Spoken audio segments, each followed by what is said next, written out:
The final item of business today is a members' business debate on motion number 6331 in the name of Mary Scanlon on Pentland Ferries. I call Rob Gibson to be followed by David Stewart. Thank you, Deputy Presiding Officer. I'd like to congratulate Mary Scanlon on bringing this debate to the Chamber at this time. Indeed, I have, as a member of the Transport, Infrastructure and Climate Change Committee, been involved in the ferries review a couple of years ago. And many of the pieces of evidence which were described by Mary Scanlon in her speech did surface in the evidence and the weighing up of that evidence by our committee. Now, Pentland Ferries have made a success of the short sea route to Orkney from the Caithness coast, whereas the Scrabster to Stromness route is much longer and much more exposed. The qualities of the new catamaran Pentalina on this route are well tested now, and in contrast, the design of the Hamnavoe is much less cost effective, although another design than the catamaran would probably be needed to serve the open ocean route. But a Vicentini design of ferries which were commissioned at the same time as the large Northlink ferries could easily carry more cars and indeed do so safely on the routes to Orkney and indeed the routes to Shetland.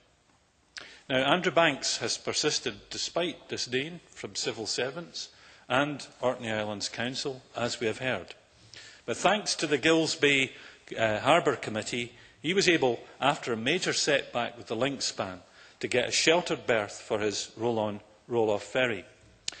Orkney Islands Council did not help with the Bury Harbour proposal, which would have cut the journey by another half an hour, at least in summer.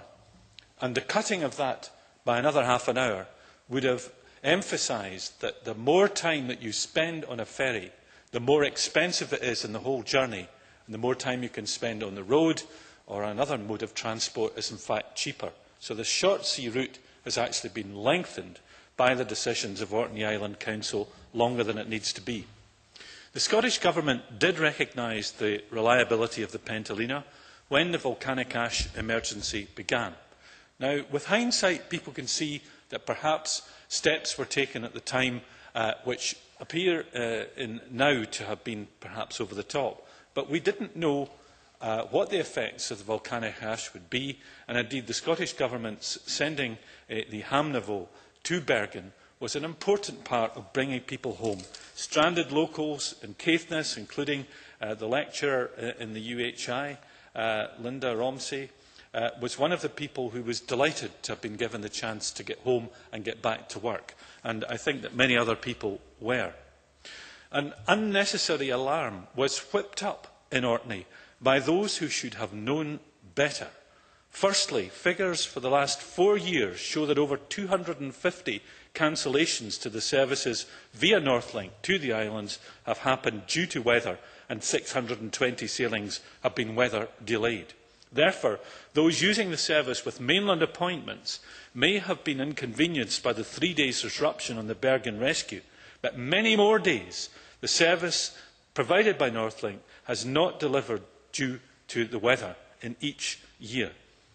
As for the bypass of the Kirkwall to Aberdeen Lerwick service, 41 calls were abandoned by Northlink since the 1st of July 2006. So people saying that hospital appointments could be affected by that short time when the Hamnavoe wasn't available or the Rossi would in fact be correct. But there have been far more occasions when that has happened, especially since flights were also disrupted.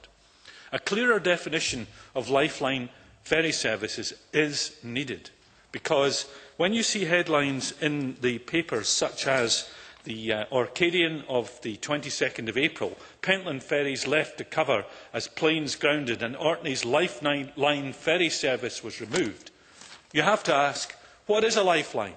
A lifeline is a regular ferry that can take its place to do the job of transporting people from islands to the mainland. And the Scottish Government Ferries Review has to look at the costs involved. Finishing now, Mr. That's why I think that the present arrangements need to come under specific scrutiny. The present arrangements do not guarantee lifeline services because of the weather, and therefore I think that this debate, which has been raised by Mary Scanlon, Deputy Presiding Officer, allows us to look forward to a ferries review that will take these issues on board seriously.